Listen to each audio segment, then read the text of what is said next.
भगवान महावीर शासन जैनागम ग्रंथमाला के एक कड़ी उवासक दशाओं के हिंदी अनुवाद उपासक दशा में आप सबका स्वागत है।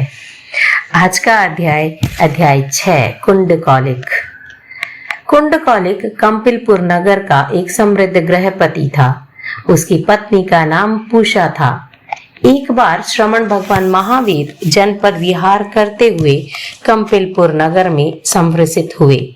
वे वहां के सहस्त्र आम्रवन उद्यान में ठहरे तथा संयम और तप से अपनी आत्मा को भावित करते हुए रहने लगे।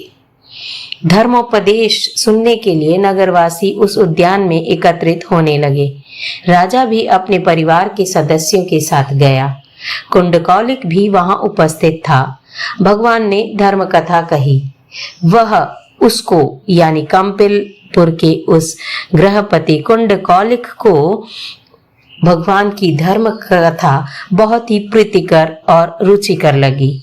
वह तत्काल भगवान के चरणों में गया और निर्ग्रंथ प्रवचन के प्रति अपनी श्रद्धा व्यक्त करते हुए बोला, भंते, निर्ग्रंथ प्रवचन सत्य है, अवितत है, असंदिग्ध और इष्ट है। मैं उसके प्रति अपना विश्वास, रुचि और आस्था प्रकट करता हूँ। मैं 12 व्रत स्वीकार करना चाहता हूँ। भगवान बोले, देवानुप्रिय, तुम्हें जैसा सुख कर लगे वैसा करो, लेकिन देर मत करो। कुंडकौलिक ने 5 अणुव्रत और 7 शिक्षा व्रत रूप 12 व्रत स्वीकार कर लिए। वह श्रमणोपासक हो गया। उसकी प्रेरणा से उसकी पत्नी पूषा भी श्रमणोपासिका हो गई। एक बार श्रमणोपासक कुंडकौलिक मध्याह्न में अशोक वनिका में गया। एक शिलापट्ट पर जा बैठा और वहां अपनी नामांकित मुद्रा यानी कि अंगूठी और उत्तरीय उतार कर रख दिया। तत्पश्चात वह श्रमण भगवान महावीर के पास स्वीकृत धर्म प्रज्ञाप्ति की में आराधना में लग गया। इतने में ही एक देव ने उसके सामने प्रकट होकर कहा, श्रवणोपासक कुंडकौलिक, मंखली पुत्र गौशालक की धर्म प्रज्ञप्ति यानी कि धर्म सिद्धांत बहुत सुंदर है।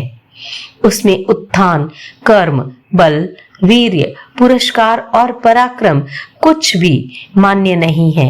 सारे भाव नियति प्रतिबद्ध है। भगवान की धर्म प्रज्ञप्ति यानी कि धर्म सिद्धांत असुंदर है। उसमें उत्थान, कर्म, बल, वीर्य, पुरुषार्थ और पराक्रम मान्य हैं। वे अनियति के पक्षपाती हैं। इसलिए कुंडकौलिक, महावीर की धर्म प्रज्ञप्ति को छोड़कर मंखली पुत्र गौशालक की धर्म प्रज्ञप्ति को स्वीकार कर लो।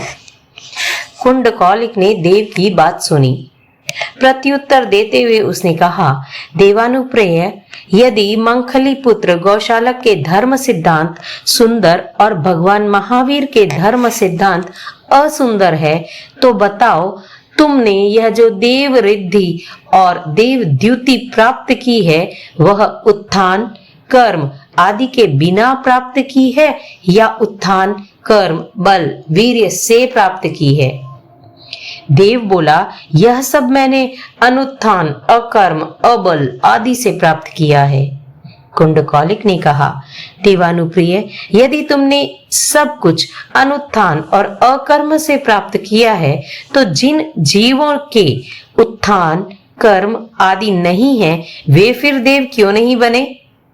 यदि तुम यह कहते हो कि सबकी संप्राप्ति उत्थान, कर्म आदि से होती है, तो तुम्हारा यह कथन झूठ होता है कि भगवान महावीर का सिद्धांत सुंदर नहीं है और गौशालक का सिद्धांत सुंदर है। यह सुनकर देव सकपका गया। वह उत्तर नहीं दे सका। वह कुंडकौलिक श्रवणोपासक की नामांकित मुद्रिका और उत्तरीय को शिलापट पर रखकर जिस दिशा से आया था उसी दिशा में चला गया। संयोगवश उन्हीं दिनों भगवान महावीर बहिर्जनपद विहार करते हुए वहां संवृषित हुए। उसी सहस्त्र आम्रवन उद्यान में ठहरे। लोग धर्मोपदेश सुनने आए। कुंडकौलिक भी अपने परिवार के सदस्यों से घिरा हुआ भगवान के संवत्सरण में गया। भगवान ने अशोक वनिका में घटित उस कुंडकौलिक की घटना का उल्लेख किया। कुंडकौलिक बोला, भगवान आपने जैसा कहा है वैसा ही घटित हुआ है।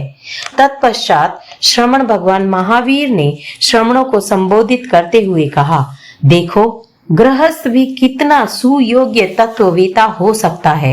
इस कुंडकौलिक श्रमणोपासक ने अपनी युक्तियों और तर्कों के द्वारा अन्य युथिक के सिद्धांत को निरर्थकता स्थापित कर उसको निरुत्तर कर डाला। तुम सब गणिपिटक के अध्येता हो, तुम सब में यह क्षमता तो विकसित होनी ही चाहिए। कुंडकौलिक भगवान महावीर की पर्युपासना कर घर लौटा। उसका साधना क्रम उत्तरोत्तर बढ़ता गया। भगवान महावीर वहां से प्रस्थान कर अन्यत्र चले गए। कुंडकौलिक की वह साधना 14 वर्षों तक चली। 15वें वर्ष में उसने अपना सारा उत्तरदायित्व बड़े पुत्र को सौंप दिया। तब वह पौषधशाला में जाकर दर्भ संस्तारक पर उपविष्ट होकर और अधिक उत्साह और तत्परता से धर्म जागरिका में लग गया। उसने उपासक की 11 प्रतिमाओं का पूरा स्पर्श किया। वह संलेखना पूर्वक अनशन की तैयारी करने लगा। 1 मास का अनशन का वह समाधि मरण को प्राप्त हुआ। वह अरुण ध्वज नामक विमान में 4 पल्योपम की आयुष्य वाला देव बना। वहां से च्यवन कर वह महाविदेह क्षेत्र में मोक्ष प्राप्त करेगा। इस प्रसंग से यह स्पष्ट प्रतीति होता है कि उस समय श्रावक वर्ग में भी तत्व ज्ञान की प्रचुरता थी। प्रत्येक श्रावक स्व पर सिद्धांत का जानकार होता था। उस समय मतवादों की प्रचुरता थी। धार्मिक वाद विवाद आयोजित होते ही रहते थे। अतः सभी धर्मनायक अपने अपने समूह को तत्व ज्ञान से समृद्ध करने का प्रयत्न करते थे। भगवान महावीर के समकालीन 5 अन्य तीर्थंकरों का भी यही विचरण क्षेत्र था। उनके मत बिल्कुल भिन्न थे। ऐसी स्थिति में अपनी मान्यता पर दृढ़ रह पाना कठिन होता था। अतः तत्वज्ञान सबके लिए आवश्यक था। जैन आगमों में स्थान स्थान पर श्रावक श्राविकाओं के तत्व ज्ञान की जानकारी दी गई है। कभी वे भगवान महावीर से प्रश्न पूछते हैं और कभी वे अन्य तीर्थक आचार्यों और श्रमणों से तत्व चर्चा करते हैं तथा उन्हें सम्यक युक्तियों और सम्यक हेतुओं से कभी कभी निरुत्तर कर देते हैं। ओम अरहम।